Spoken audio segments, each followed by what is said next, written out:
Messieurs, dames, bonjour. Nouvelle journée à bord de Saori. On s'apprête à appareiller du port d'Alicante.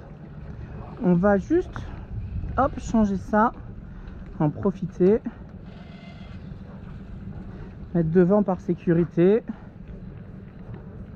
Hop. J'espère que vous allez bien. Le Saori se porte à merveille. On est prêt pour une nouvelle navigation. On ne sait pas trop jusqu'où ça va nous mener, ça dépend du vent. Pour l'instant les conditions sont assez faibles, donc on va voir ce qu'il en est. Voilà, allez, on va essayer de sortir le plus droit possible. Vous voyez le château qui se trouve là-haut, là, en hauteur. On est venu appuyer le bateau, hop, sur le ponton, comme ça, pas de risque que ça bouge. Hop.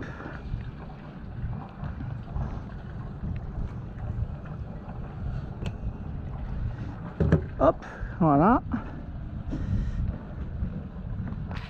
Ici, on a déjà préparé au préalable notre garde en double. Nous, ce qu'on va vouloir, c'est de sortir le plus droit possible cette fois.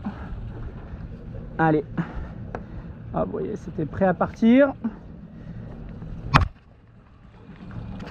Et on est parti.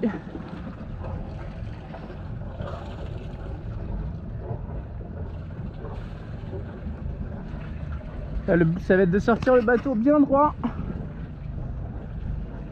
Pas d'hélice me le fait tourner un petit peu comme ça, comme d'habitude, donc je vais contrer avec la barre pour pas que l'hélice aille dans le bateau voisin. Là on est sorti.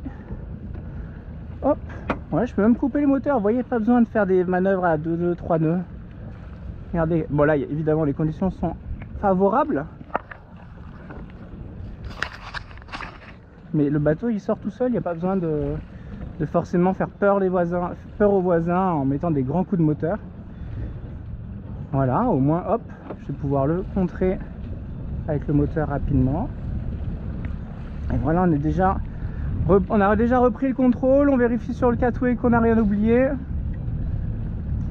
Et on est parti. Voilà, petite visite de l'intérieur d'Alicante pour le plaisir.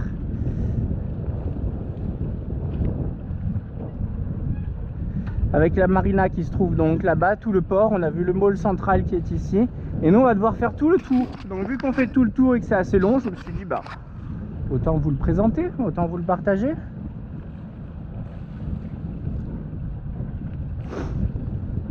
Ça c'est une panne assez classique, hein, comme vous voyez, pour des bateaux de 8 à 10 mètres. On a quand même largement la place pour manœuvrer. On n'a pas trop la place pour faire des demi-tours non plus, hein, donc il faut quand même savoir être sûr de sa place, etc. Moi ce que je fais, vu que souvent vous arrivez au ponton d'accueil là-bas, ou n'importe où il y a un long side, vous arrêtez, vous appelez les marineros, vous leur dites voilà je suis là pour tant de jours, trouvez-moi une place, etc. Quand ils vous donnent la place, si vous avez l'occasion, moi j'aime bien y aller à pied, comme ça je vois exactement, parce que si vous avez un bateau comme ça à côté de vous, ou si vous avez un bateau comme ça à côté de vous, imaginez que la hauteur des pare-battes varie énormément. Ça peut être au liston comme ça peut être beaucoup plus bas si c'est un plus petit bateau. Hop, regardez, ça va être très mignon. Je vais juste jump à l'intérieur.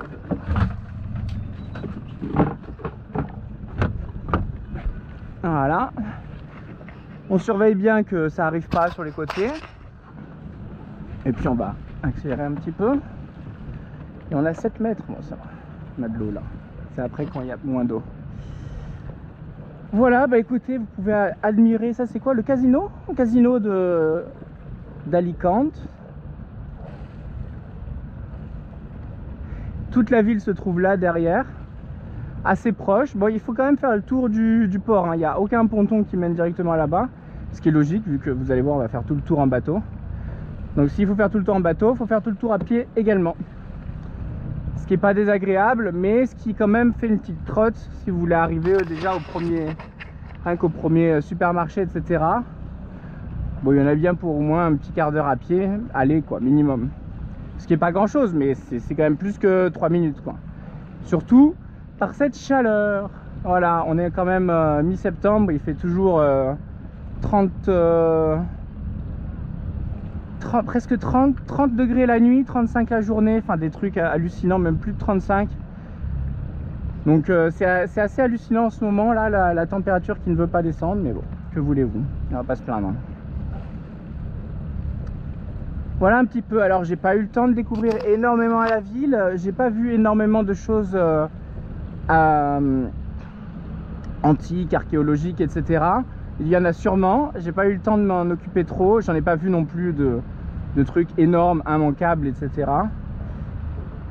J'ai vu qu'il y avait le musée de la course au large, Ocean Race, donc la course même, voire tour du monde, etc. Là vous surveillez les pandis, bien sûr, pas passer trop près. Là il y a un monsieur qui est tout nu, qui porte quelque chose.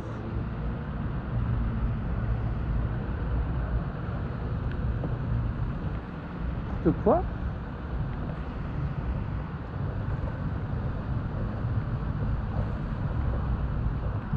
Ah, je saurais pas vous dire ce que ça représente. Faudra regarder, faudra regarder. Voilà, en tout cas, il n'y a pas non plus. C'est quand même une ville très très active, etc. Il y a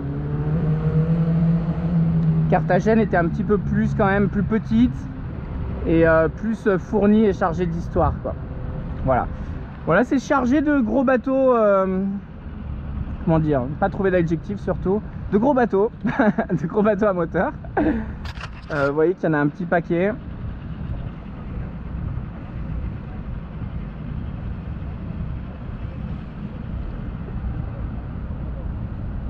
Ici, il y a une belle avenue pavelée, etc. avec bon, les palmiers, mais aussi des beaux petits pavés de toutes les couleurs et tout. Il y a une belle promenade quand même le long du port.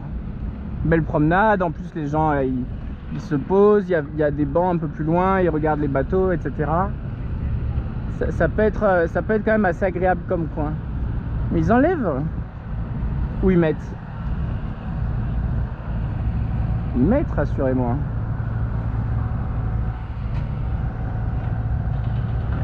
Pas sûr, hein, pas sûr, hein. Ils sont peut-être en train de les enlever un par un, gentiment. Bref. Ah, bip bip bip. Bip bip bip. Bon, ça a bipé aussi à l'aller. Il n'y a pas de marée, donc si ça bip à l'aller, ça bip au retour. Tiens, voilà, les gros bateaux, ils sont là. Et ça bouge pas des masses, hein. Quand même, on parle des bateaux fantômes, etc. C'est quand même déjà assez impressionnant. Le nombre de bateaux qui font 32, 35 pieds et qui sont abandonnés à l'année, vu le prix que ça coûte, etc. hein. Mais alors des bateaux comme ça à l'abandon, c'est vraiment que vraiment on a de l'argent, on sait plus quoi en faire, quoi. Oui, je sais que ça bip.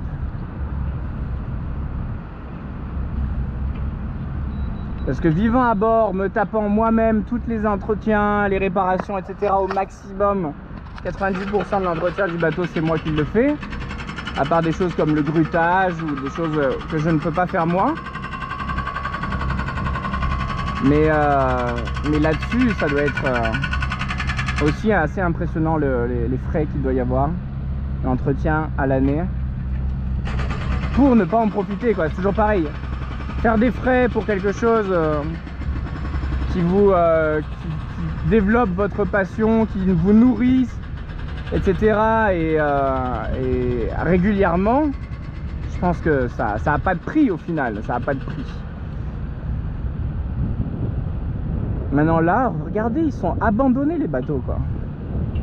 Abandonnés avec leur truc pour le protéger du soleil, etc. Ils sont pourris parce qu'il y a le sirocco qui passe régulièrement et qui vient pourrir tous les bateaux avec du sable, etc.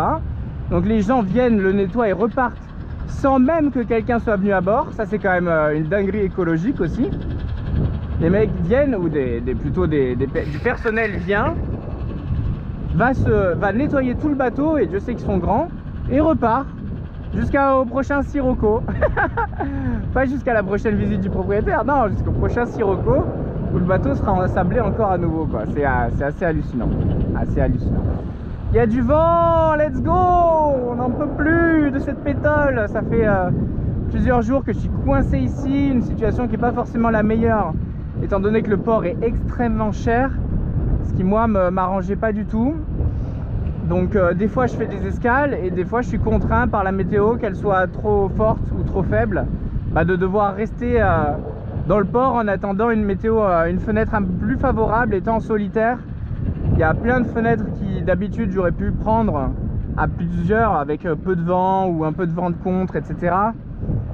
Mais une nave de 60 000, 50, 60 000, si vous n'avez pas les éléments avec vous ou alors un minimum de vent, ça peut prendre 20 heures, ça peut être interminable et c'est long et éprouvant.